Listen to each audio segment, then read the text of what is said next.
इतने दिनों से मेरे जैसे भूतों की कहानियां देख रहे हो, लेकिन अभी तक सब्सक्राइब नहीं किया। क्यों? इसकी सजा मिलेगी। गाइस, हमारे एनिमेटेड भूतों की सजा से बचो और जल्दी से हमारा चैनल खूनी मंडे सब्सक्राइब करो। और हाँ, बेल आइकन दबाना मत भूलना।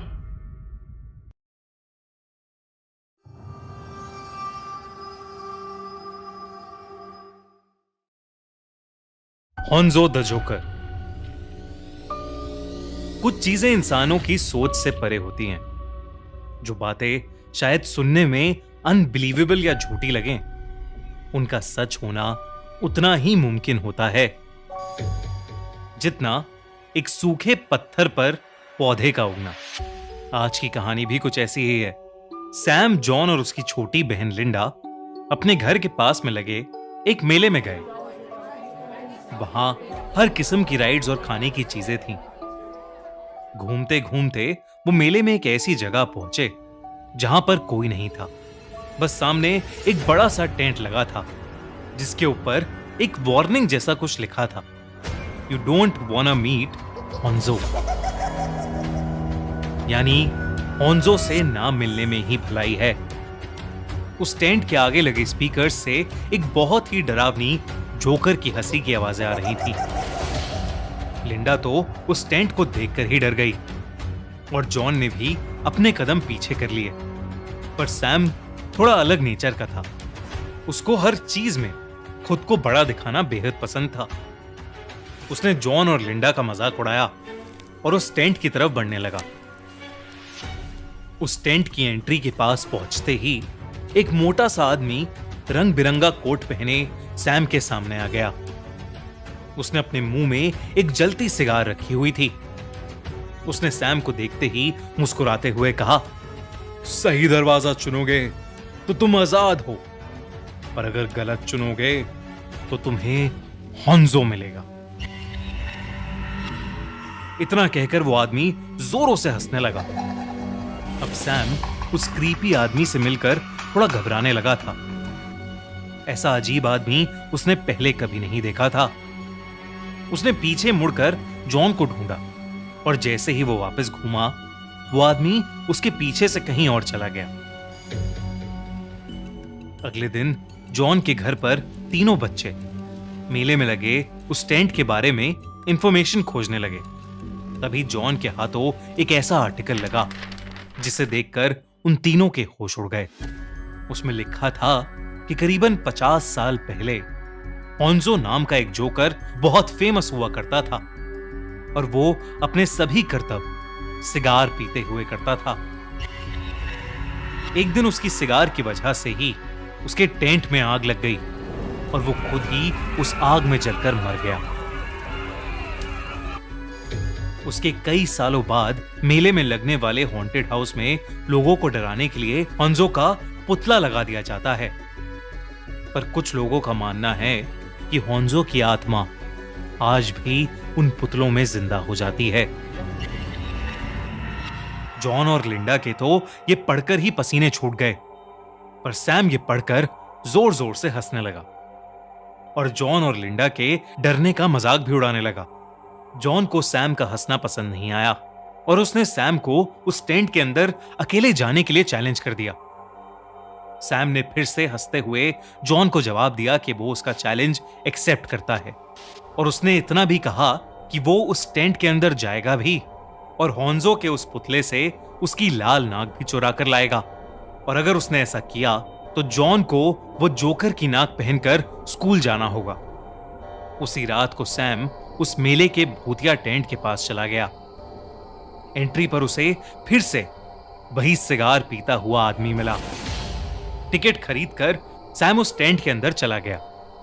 उस टेंट के अंदर एकदम अंधेरा था।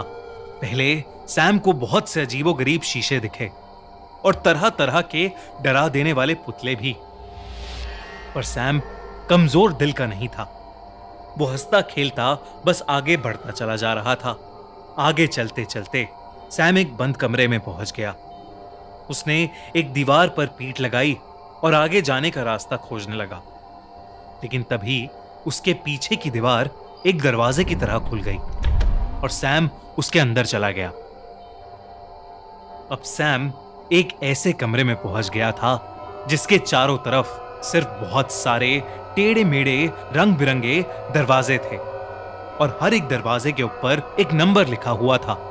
इससे पहले सैम कुछ समझ पाता, कमरे में लगे स्पीकर से एक आवाज आई, सही दरवाजा चुनोगे तो तुम आजाद हो, पर अगर गलत चुनोगे तो तुम्हें हॉन्जो मिलेगा। सैम 3 नंबर दरवाजे के पास गया और उसने जैसे ही उसे खोला वो रास्ता बंद था और वहां कुछ भी नहीं था। पर बहुत देर सोचने के बाद उसने 7 नंबर का दरवाजा खोला और वो खुश हो गया क्योंकि वही दरवाजा बाहर के रास्ते का था। सैम वहां से निकलना चाहता था पर उसे जॉन से लगाई अपनी शर्त पूरी करनी थी, तो वो उस दरवाजे को ढूंढने लगा जहां हॉन्जो का पुतला था। जैसे ही उसने 5 नंबर का दरवाजा खोला, अंदर से एक बहुत ही डरावना आदमी उसके सामने आ गया। लेकिन जब सैम ने ध्यान से देखा तो वो कोई आदमी नहीं बल्कि सिगार पीता हुआ मोटा सा एक जोकर का पुतला उसके सामने था। कुछ सेकंड्स के लिए सैम की सांसें ही रुक गईं, पर उसने खुद को समझाया कि वो सिर्फ एक पुतला है और उसने उस पुतले से उसकी लाल नाक उतार ली और उस लाल नाक को लेकर हंसता हुआ उस कमरे से बाहर चला गया। सैम उसी शाम जोकर की उस लाल नाक को लेकर जॉन के घर चला गया और उसे पहनाकर उस पर हंसने लगा। जॉन ने गुस्से में आकर उस लाल नाक को दूर फेंक दिया और अपने घर के अंदर चला गया। सैम अब उस नाक को ढूंढता हुआ घर के बैकयार्ड तक पहुंचा तो उसे ऐसा महसूस हुआ जैसे कोई उसे देख रहा है और अचानक से उसे सिगार जलने की स्मेल भी आने लगी। सैम ने इधर उधर नजर घुमाकर देखा पर आसपास कोई भी नहीं था। सैम ने फटाफट से उस नाक को उठाया और अपने घर चला गया। सैम की मॉम घर से बाहर गई हुई थी और उन्होंने उसके लिए खाना बनाकर फ्रिज में रखा हुआ था। सैम ने जैसे ही फ्रिज से खाना निकाला, उसे अपने घर के मेन डोर के बंद होने की आवाज आई। सैम घबरा गया और भागकर दरवाजा चेक करने गया, पर उसे वहां कोई भी नहीं दिखा। इसके तुरंत बाद ही सैम के घर का फोन बज पड़ा। उसने फोन उठाया तो कॉल पर जॉन था। जॉन ने उससे अपने बर्ताव के लिए माफी मांगी और तभी बात के बीच में ही कॉल में एक अजीब सी डिस्टरबेंस आने लगी और सैम को अपने फोन में एक अजीब सी आवाज सुनाई दी, किसी के हंसने की आवाज।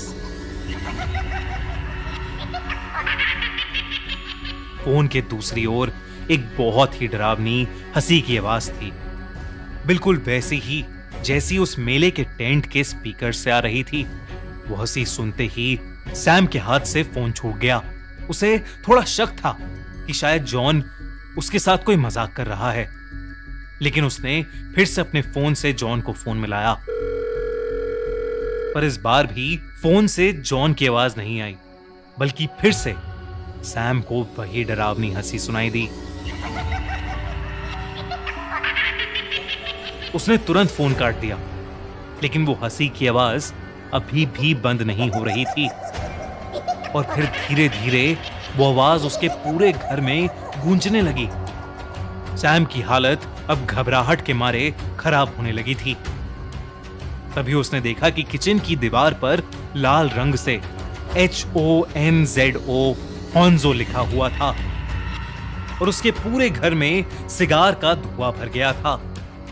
सैम बिना कुछ देखे अपने कमरे में भागा और दरवाजा बंद कर अपने कंबल में छिप गया। सैम के मुंह से कोई आवाज नहीं निकल रही थी। कमरे में भी बिल्कुल सन्नाटा था और तभी कोई जोर जोर से सैम के कमरे के दरवाजे को पीटने लगा। ऐसा लग रहा था मानो वो दरवाजा कुछ ही देर में टूट जाएगा, लेकिन फिर वो दरवाजा ठोकने की आवाज और वो डरावनी हंसी की आवाज एकदम से बंद हो गई। सैम की जान में जान आई और वो दरवाजे के पास गया और उसने धीरे से दरवाजा खोला। वहां कोई नहीं था, लेकिन फिर जैसे ही सैम ने अपने कमरे की तरफ दरवाजा वापस बंद किया, उसके होश उड़ गए। उसके दरवाजे पर लगे शीशे में सैम को होंजो दिखा और सैम बेहोश हो गया। जब सैम की मॉम घर पहुंची तो सैम की नाक टूटी पड़ी थी और वो खून से लाल हो गई थी। सैम को तुरंत हॉस्पिटल ले जाया गया। वो ठीक तो हो गया, लेकिन उसकी नाक पर उस चोट का निशान और उसके मन में होंजो द जोकर का डर हमेशा के लिए रह गया। हमारी अगले हफ्ते की कहानी हॉन्टेड हाउस कचेरी बाड़ी स्पॉटिफाई पर ऑलरेडी लाइव है, तो डिस्क्रिप्शन में दी गई लिंक पर क्लिक करिए और जल्दी से उसे सुनिए। और अगर आपको ये वीडियो अच्छी लगी तो हमारा चैनल खूनी मंडे सब्सक्राइब करना बिल्कुल मत भूलना।